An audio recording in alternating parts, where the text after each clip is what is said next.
Welcome to the STARS program, seniors taking active roles in society. And now, here's your host, ANITA FINLEY.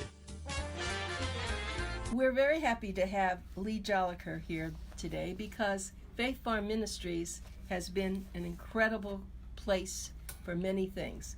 Some of you think it's just for thrift shops, but it's not. It has really a different meaning. The thrift shop helps with getting money, but it doesn't do what the whole purpose of Faith Farm is for, and that's to help people. And we're going to let Lee JOLICOEUR, who's the Assistant Director of Faith Farm Ministries in Okeechobee, explain that to you. How long have you been with them? Around 5 years with Faith Farm. Yeah. So you really know. How did you happen to come about going there? Well, it's actually a pretty long story, and I'll keep it real short. I've been in ministry for quite a few years and actually grew up being part of a ministry very similar to Faith Farm. And so when the need arose and God called me to go there, everything was orchestrated to be able to be there. So, back in 2014, the need arose, and we filled the need. It was a pretty amazing opportunity. Yeah, it is. Everyone I've had on from Faith Farm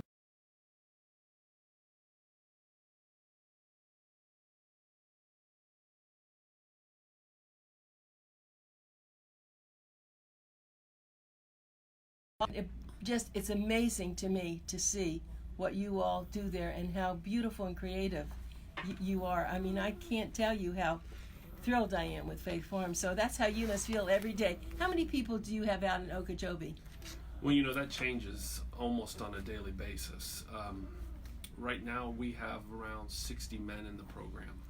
Oh, you don't have any women in that campus? We don't have any women on the Okeechobee campus. I believe the women program is isolated to the Boynton Beach campus, but on the Okeechobee campus we have around 60 men in the program. And does everyone get to go to the other places, or do you just stay at Okeechobee? For the most part, you stay at whatever campus that you're at. There are, of course, times where we'll find ourselves on other campuses, such as Homecoming. You mentioned that, right. Where everybody comes together. And there are, day-to-day operational needs that might require somebody to take something to another campus or pick something up from another campus. But for the most part, you're part of that community, which is the campus that you find yourself on. And what's really amazing to me, that there are not, I don't know if there's anyone else in the country, but if there aren't many. And it's such a magical place. I mean, when I go in to deliver a lot of the things that I don't want anymore, they have them come to my house, or I go in to buy some things, I could buy a lot more than I really need because everyone fixed it up so well. So how does your thrift shop differ from the one in Boynton Beach? Well, we're significantly smaller. The community in Okeechobee is significantly smaller as far as population is concerned. And so it does not have the grand feel. Because if you've been to our Boynton or our Fort Lauderdale stores, right, you know that they are quite grand and they're wonderful. Yeah. And they're an amazing opportunity. Now, our store fits the community of Okeechobee. It's smaller. But we do a couple things there that are a little bit different. And the primary difference is we have one section of our store that is dedicated to furniture that people have donated. And we take that furniture and we repurpose it. What does that mean? Well, what it means is we'll take an ugly dresser, because sometimes people donate ugly things. Right, that's right. We'll take an ugly dresser and we'll take it down to the bare wood and we'll redo it. Oh. And give it a brand new finish to where you know that it's not a new dresser, but it's probably prettier than if it was. And so we have one area of our store that's completely dedicated to furniture that the men in the program take those items, redo them, and actually we're able to generate a significant greater value at the sales and for a little bit of an investment. But the benefit in that is a man picks it up on a pickup, a man whose life is struggling and needs deliverance, brings it back. Another man removes the finish. another man fixes it, Really? another man finishes it, and then we take it to our store, because our store is not on our campus. It's 15 miles away. Oh, I did not know that. Yes, our store is 15 miles away from our campus. So we have to shuttle things back and forth, which is a challenge, but it's also a blessing that the general public doesn't come onto the campus every day also. Huh. Now, see, I'm learning lots of new things here, Lee. Yeah, it's wonderful. But what's really neat is to watch our men in our store whenever there's an item that they know one of their friends refinished, and they're able to say, the men in the program redid this. Yeah. And then people see, oh, wow, they did? And they're able to realize that their purchasing of that item is more than just buying a dresser they need for an extra bedroom or something like that. They see the hands that were part of the refinishing, and it's, quite frankly, it's the very picture and model of what we do, because the lives of the men that come into the program are oftentimes beaten and battered and scarred, and their finish is worn out, and they're kind of ugly. Yeah. You know. That's very well put. No one has really. I've had a lot of people on from Faith Farm, and I've never heard it put that way. That's beautiful. Yeah, and that's the process. They come in, and we work on refinishing them, and so that when they're able to leave, there's a beautiful product at the end of the process, that when their families and their friends see them, what they realize is that's not the same guy that came in 10 months ago or a year ago. He's been made new with a better purpose.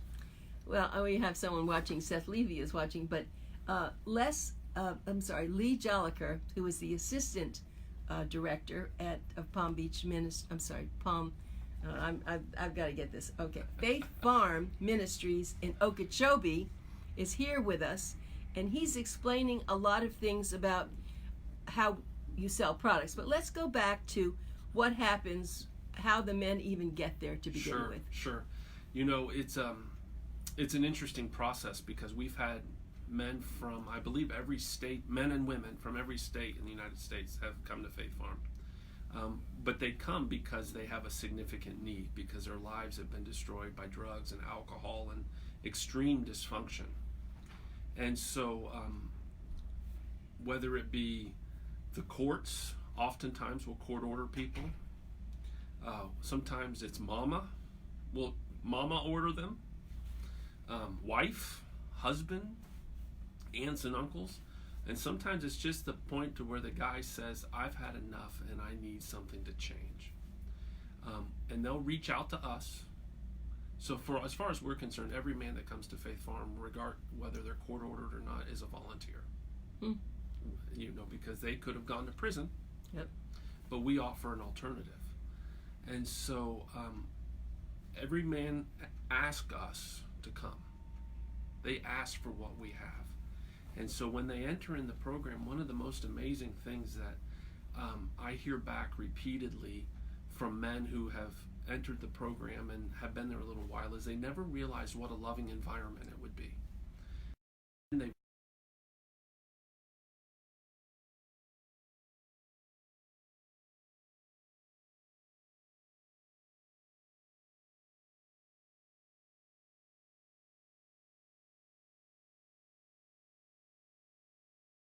their way has been run over, because they're going to run you over to get what they want, which is a fix. And so people are timid around them, because they're thinking, loved ones are thinking, what are you going to steal from me? They hide their purses and lock their doors. But they enter into the farm and they get a hug, and they're told, welcome home. And it radically changes the way that they think about life and humanity, and realize that at this moment, I don't have to. Now, that doesn't always mean that they don't, but I don't have to con you to get my needs met. It's interesting. I have to tell you that Laura Belgrave's listening. She says, Faith Farm rocks. Amen, Laura. Way to go. But anyway, continue, because I was feeling what you said, that they have been down and out, and a lot of places don't look at them the way that you look at them. Sure. You know, the way that we look at every man and woman that enters into the program is a redeemable soul that is coming looking for redemption. That's if you look at the men and women any other way, I think that our lenses are going to be colored wrong. But when we look at them as though they're a mess, and their families suffered.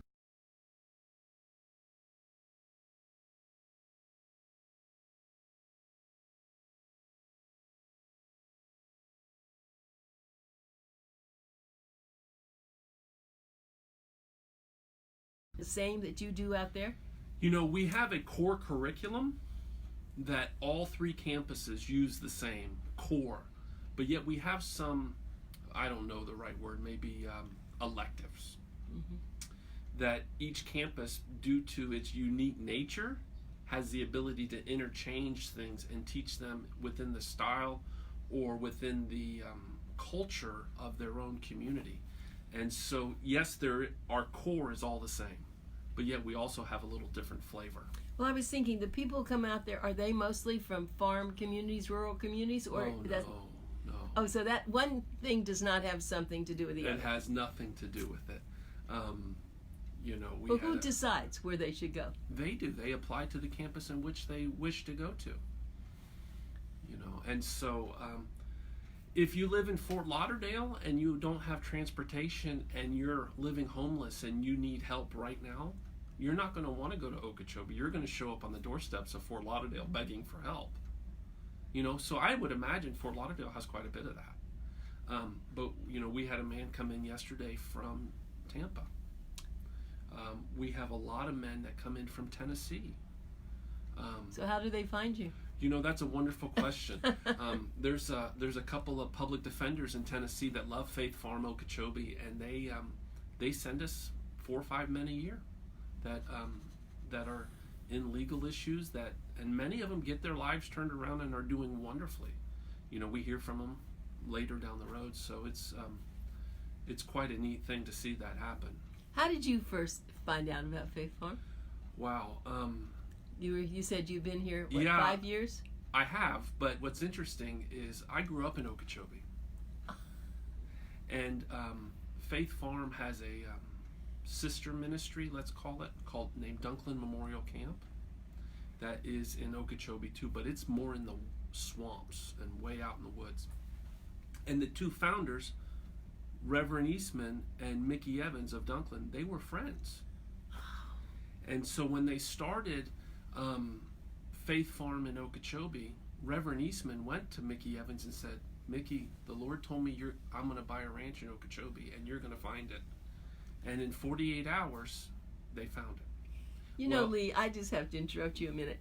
I have had so many people on this show, the executive directors and the campus managers.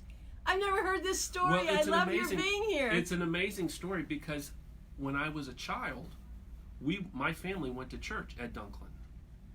And so the two ministries worked together.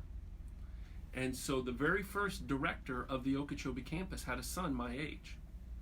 And so I was 11, 12 years old, running around the Faith Farm campus in Okeechobee with my friend.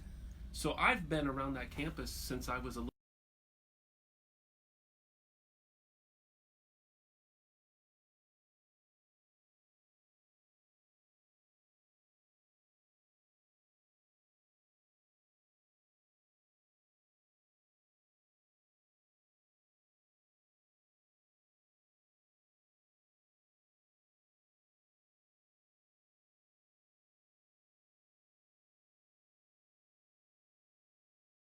in 13, 14, and we would have anywhere from 5 to 30 recovering drug addicts and alcoholics in my house.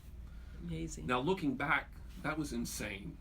Having them all come into our house, you know, you never know. You had, you had wonderful parents, I have to tell you. Are they living? Yes. Where are they? They're in Okeechobee. Oh, hello, Mom and Dad. That's wonderful that you've been like that. You know, I want to give everybody, if you're interested in speaking to Lee, of course you can do it now on on our Facebook Live, but if you want to get in touch with them, go to faithfarm.org, and there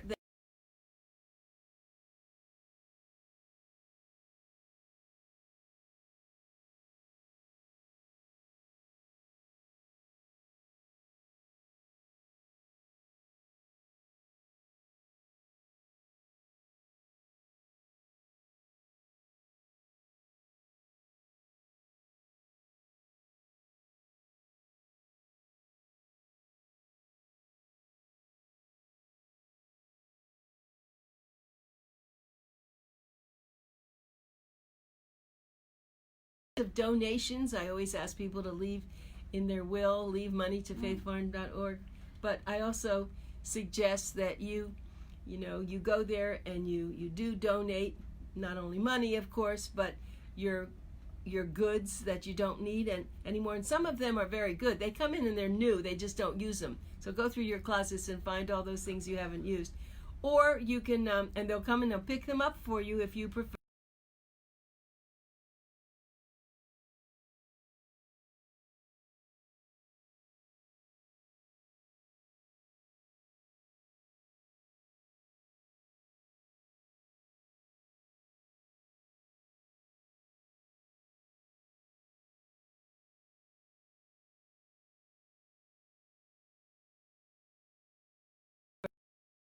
Yourself back. But of course, and you mentioned about moms and people, nobody can do this for you. You have to want to do it. So your wife may want you to do it, your kids, your mom. No, you need to, right? I always hear that. Well, that's exactly right. And there's a drastic difference between somebody having a need for recovery and somebody wanting recovery. And nearly every man and woman that comes into Faith Farm comes in because they have a need. And their motives are not always pure. Oh, really? Oh, yeah, of course. Tell me about the unpure stuff. Well, but here's the idea. Their motives are not always pure. But when they're there and the Lord gets a hold of their heart, guess what happens? They get pure. Their motives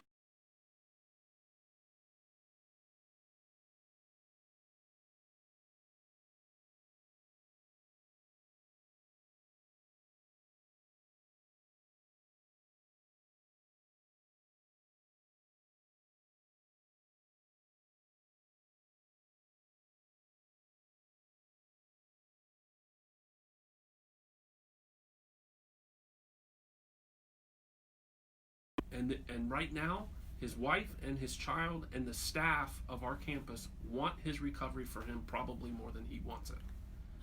So I see. But so, in time, when God grabs a hold of his heart, guess what's going to happen? Yeah, he's going to want it more than all the rest of us. Yeah, and that's why I think when I go to those graduations, I see, the families, they're crying. Usually the men.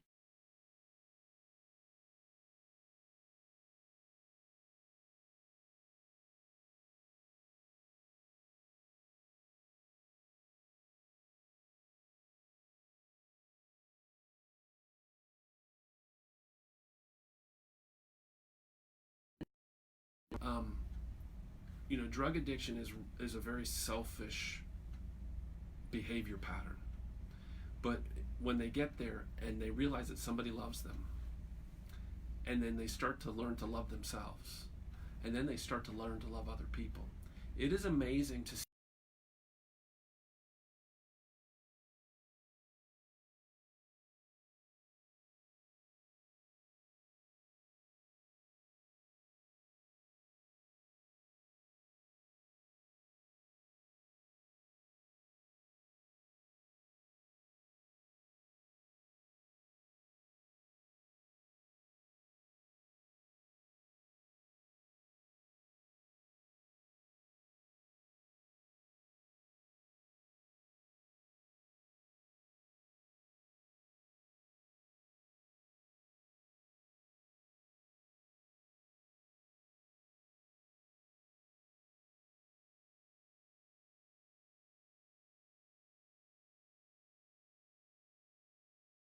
they're younger and younger and younger. Why do you think that's happening? Well, the age, I believe, is mainly because of the opioids. Oh, because they're doing opioids as well as alcohol. Yeah, and everything. I mean, the percentage is still significantly opioid, and heroin is definitely the predominant drug of choice. I would say it's definitely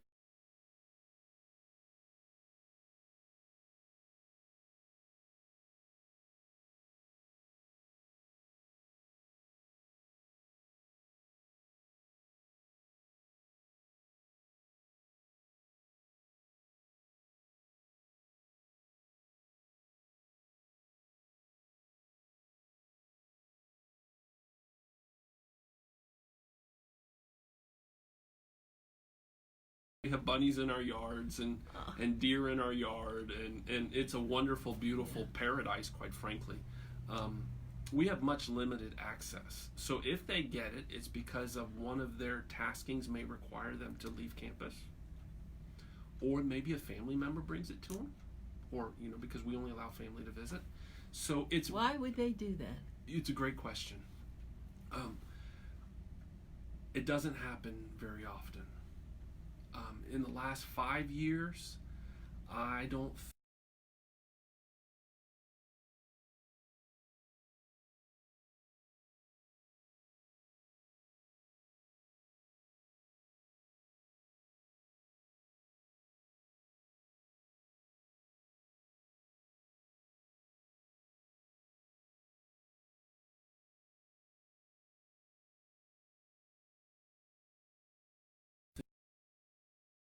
have an issue.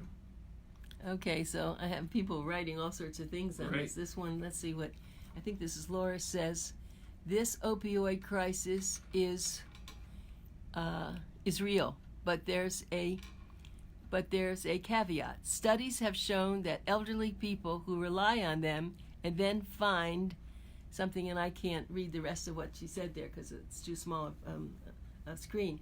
But, we have people who watch and listen Sure. and have something to say. So, do you have older people there? I mean, what's the age of probably your oldest? You have 65? I don't think at this time we. I know they we have at the men other in campus. In their younger 60s. I don't think I have anybody right now that's 65. Mm-hmm. Now Now, that's interesting. I wonder why the elders don't come there, because maybe I don't know why they wouldn't. I don't know. It's a great question. Yeah, who knows? It's a great question. Maybe they, maybe they just can't see themselves going away for 10 months. And why don't you tell us a little bit about that program for people? Let me just do this again. It's faithfarm.org. That's how you're going to find out all the information. And my guest is Lee JOLICOEUR, who is the Assistant Director of Faith Farm Ministries out in Okeechobee. I've actually not been to Okeechobee. I've been threatening to go out there just to see it. How far is it from Palm Beach County? Well, it's 90 miles from where we sit now in Boca. Okay. 90 miles, that's not so bad. No, it's not too bad. From West Palm, it's an hour. Mm-hmm. So it's. And how would you get out there on I-95? You would take 95 to the B line up in Riviera near the VA hospital. I've been out there, and then I would go west. School's out. She goes to school every day, and then Well, we homeschool. Oh, I see. I don't Yeah. know that either. So you homeschool. We do. Oh, We have another daughter that. How old is your sister? 8. She'll be 8 in September. Oh my heavens! And so they homeschool. Matter of fact, she was doing her homeschool in the lobby while we were waiting for you. Good girl. So, and a lot of the other family members do the same They thing? do. The other families, there's another family that homeschools and another one that sends their children to school. So you have everything going on there. Oh, I love this. Is there actually a Publix out there in Okeechobee? Oh, yeah. Yeah. I'm sorry, I have to get out there and Yeah. really see what it's like. Where our campus is at is almost, not quite, but almost halfway between Port St. Lucie and Okeechobee. Oh, I go to Port St. Lucie a lot, so I Yeah, didn't realize this. This is west, though. Yes, it's in order to get to Okeechobee, it's about 15, 20 minutes, and to get to St. Lucie West, it's 25. Mm-hmm. So you just have to pick which direction you want to go. Okay, so let's just go with, tell us, you've been there for 5 years, so you know. Tell us about some of the success stories. Now, of course, we're not naming names, but Sure. tell us what's happened. Like sometimes a person comes in and they've been a very successful person. We know that. Right. And then somehow they just, they could have started taking medical for medical reasons, and then they get hooked. And then tell us what happens. Just take us through this. I have a story that is actually coming to mind right now. There's a guy that we had come in who was from Miami, and he got in trouble legally. But he came a Cuban, hardly could read any English, and his English speaking was very terrible, but he persevered, and he worked a great program, had a great attitude. His family has a business where they pave and stripe parking lots, so they're fairly successful. And he graduated a little over 2 years ago. Got married. He's had been married since then, has a stepdaughter. They're doing wonderfully. He's back in Miami? He's in Miami, and I learned that yesterday he bought his first house. Oh, heavens. They closed yesterday. I have goosebumps. That's what a great so story of redemption, redemption, you know, and he... Did he ever learn to speak English? Oh, his English was beautiful. You know, he has that thick Cuban accent. Right. But and he can read, because going through your course, you have to be able to read. You have to read, you have to write. So his English was improved. His reading and writing in English was improved.